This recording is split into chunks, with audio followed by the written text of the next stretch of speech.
This channel does not promote any violent, harmful, or illegal activities. All content provided by this channel is meant for an educational purpose only.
আমরা এখানে সকলেই জমায়েত হয়েছি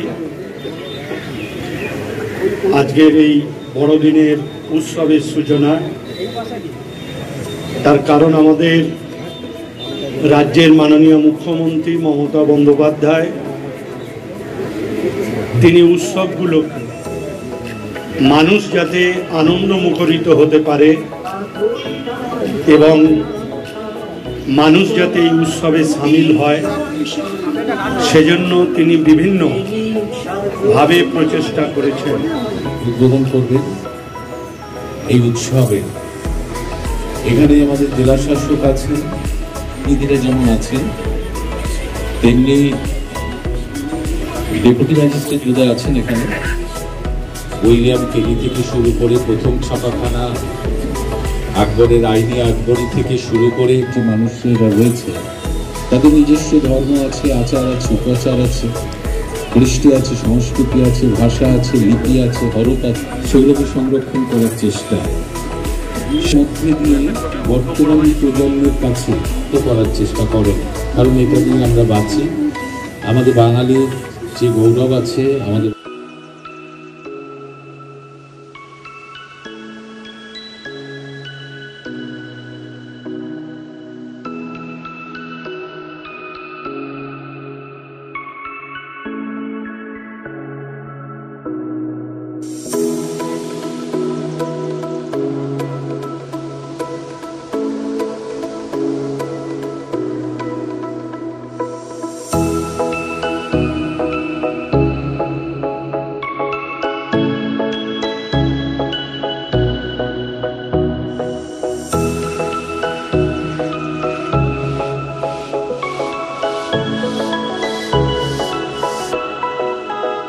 আজকের যে অনুষ্ঠানটা হলো কি ভাবনা আপনারা দেখলেন?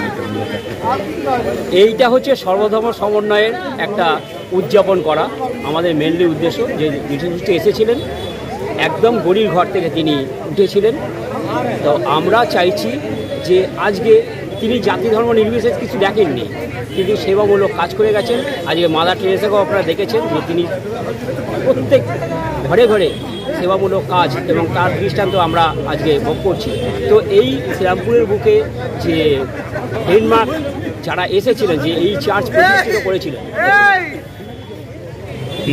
প্রতিষ্ঠিত করেছিলেন যে চার্চ আজ থেকে 200 বছর আগে, সেই ঐতিহ্যকে আমরা বাঁচিয়ে রাখার চেষ্টা করছি এবং শ্রীরামপুরের বুকে এটাকে মানে একটা ভালো একটা দিক আমরা তুলে ধরার চেষ্টা করছি।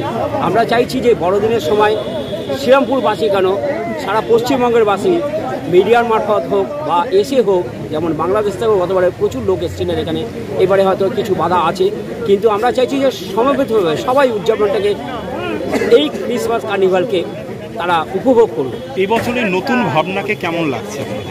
নতুন ভাবনা আমরা 2022 সালে যেরকমভাবে শুরু করেছিলাম এবং 23 সালে যে ভিড়টা হয়েছিল তার চেয়ে অন্তত 90% বেশি আমরা আশা করছি যে এবারে ভিড় বাড়বে। এবারে 90% ভিড় আমাদের এখানে বাড়বে এবং সেই রকমভাবে আমরা প্রশাসনের সঙ্গে কথা বলেছি।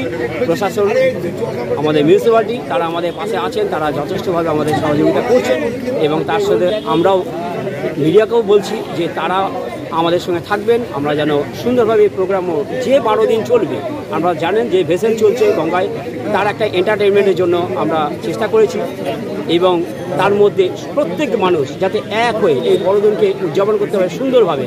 কিছুদিন বাদেই আপনারা এখানে দেখবেন যে আমাদের এই পাশেই আমরা আনন্দ মেলা করতে এইগুলো হচ্ছে অ্যাচিভমেন্ট, নতুন অ্যাচিভমেন্ট, একভাবেই চলবে। এটা 24, 25, 26 চলবে। তারপরে আমাদের এখানে অনেক প্রেয়ার অনেক বাড়িয়েছি, সেই প্রেয়ারগুলো আমাদের নাইটে হবে, যেমন 24 11টা থেকে 12টা 1 ঘন্টা প্রেয়ার হবে। তারপরে হবে 25 ক্রিসমাস, এখানে সকাল 9টায় সার্ভিস হবে। 31 এইভাবে সাজানো আছে। 31 রাত্রি 9টায় আছে এবং 31 রাত্রি 9টা এবং 1 তারিখ 1 জানুয়ারি যেটা, সেটা আবার বিকেল 4টে থেকে এখানে সার্ভিস আছে। এখানে হবে। আপনার নামটা? আমার নাম হচ্ছে Subir Kumar Das, secretary central of church বা শ্রীরামপুর জনগণ ব্যাপটিস্ট চার্চ।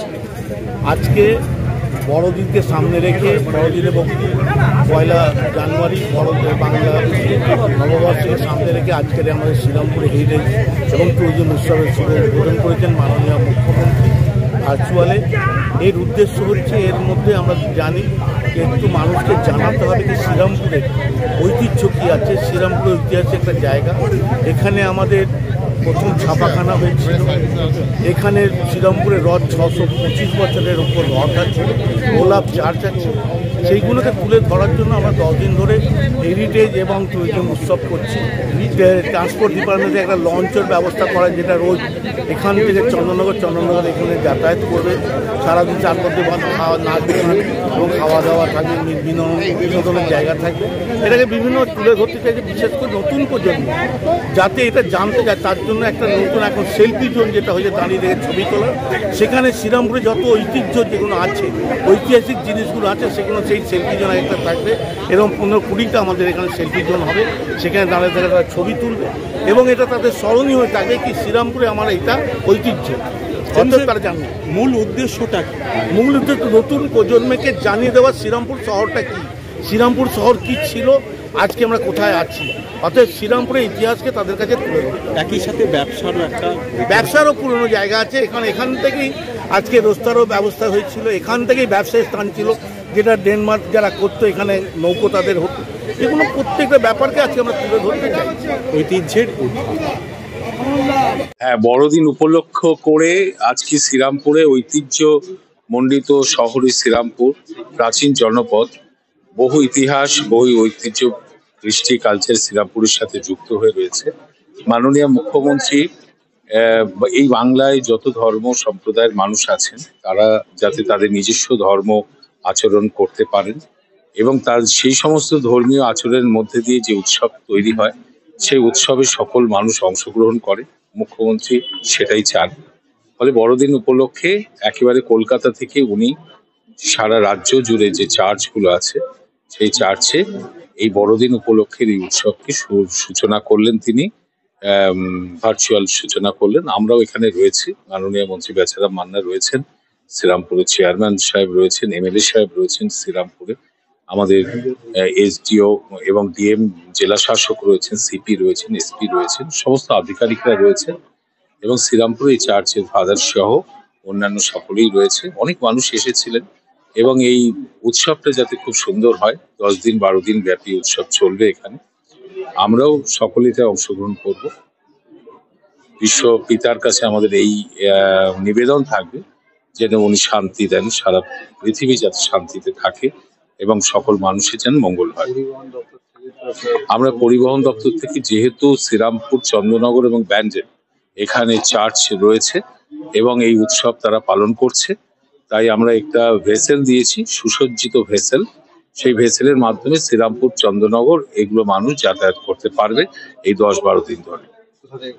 আর শ্রীরামপুর থেকে চন্দ্রনগর যাবে, চন্দ্রনাথ আবার শ্রীরামপুর আসবে, এটা চলতে থাকবে।